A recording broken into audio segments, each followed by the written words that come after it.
आवाज नहीं लग रही है। अपनी आवाज को पूरे बिहार तक पहुंचाइए।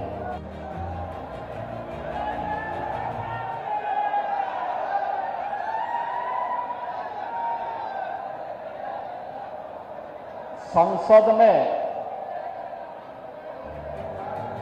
लंबे समय तक हम लोगों के सहयोगी के रूप में जिन्होंने इस दानापुर क्षेत्र का प्रतिनिधित्व भी किया और विकास में भी योगदान दिया, ऐसे लोकप्रिय नेता पूर्व केंद्रीय मंत्री श्री राम कृपाल यादव जी के नामांकन कार्यक्रम में आज मुझे आप सबके बीच में आप सबसे संवाद करने का सौभाग्य प्राप्त हो रहा है। इस अवसर पर मंच पर उपस्थित भारतीय जनता पार्टी के बहुत वरिष्ठ नेता पूर्व राज्य फुलवारी विधानसभा क्षेत्र से प्रत्याशी श्री श्याम रजक जी, बिहार सरकार के मंत्री वरिष्ठ नेता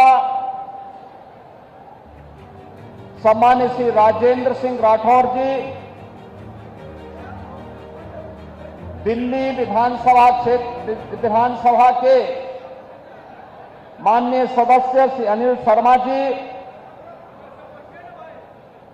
विधान परिषद सदस्य श्रीमती अनामिका सिंह पटेल जी, पूर्व विधायक ससीम गोयल जी, भारतीय जनता पार्टी जदयू के जिलाध्यक्ष आसिफ आलम जी, आरएलएन के जिलाध्यक्ष राजेंद्र कुशवाहा जी, विधानसभा ऐसे आर्यभट्ट का नाम जानते होंगे। ये दानापुर उनकी जन्मभूमि भी है। चंद्रगुप्त मौर्य और अशोक महान जैसे महाप्रतापी राष्ट्र शिल्पियों को देने वाला हमारा यह बिहार और गुरु गोविंद सिंह जी महाराज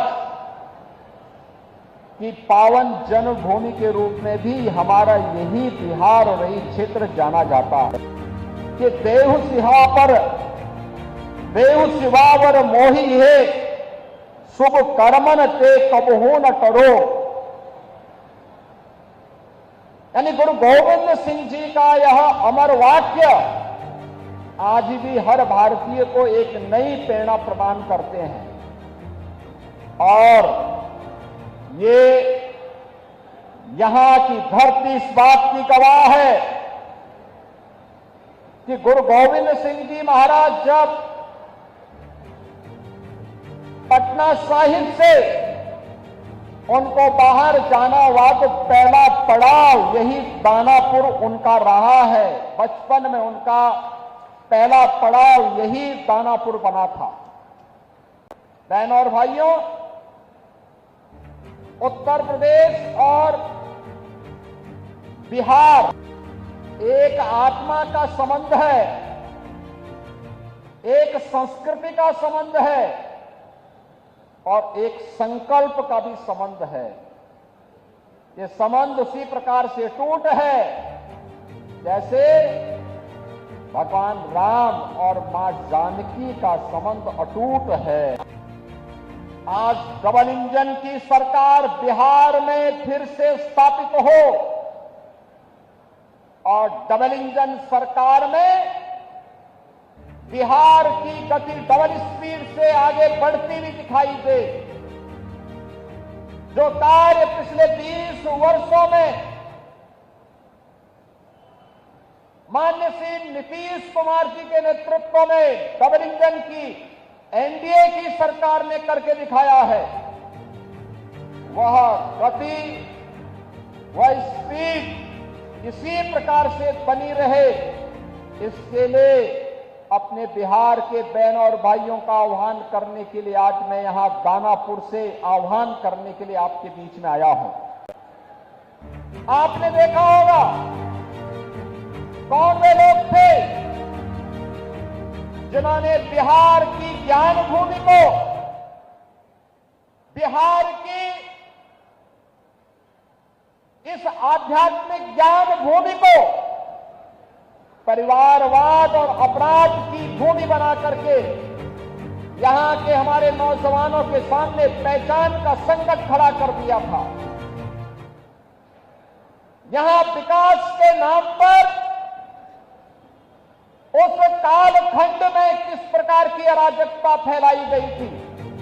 ये किसी से छुपा हुआ नहीं। विकास के नाम पर यहां पर पेशेवर गुंडे और माफियाओं को सत्ता का संरक्षण 1990 से 2005 के बीच में प्रदान करके पूरे बिहार के विकास को बाधित कर दिया गया था। बिहार के नागरिकों के सामने, बिहार के नौजवानों के सामने पहचान का संकट खड़ा हो गया था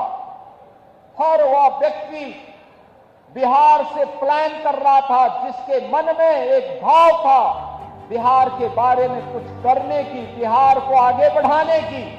और बिहार की अपनी उस परंपरा को जिसने कभी भारत को नेतृत्व दिया था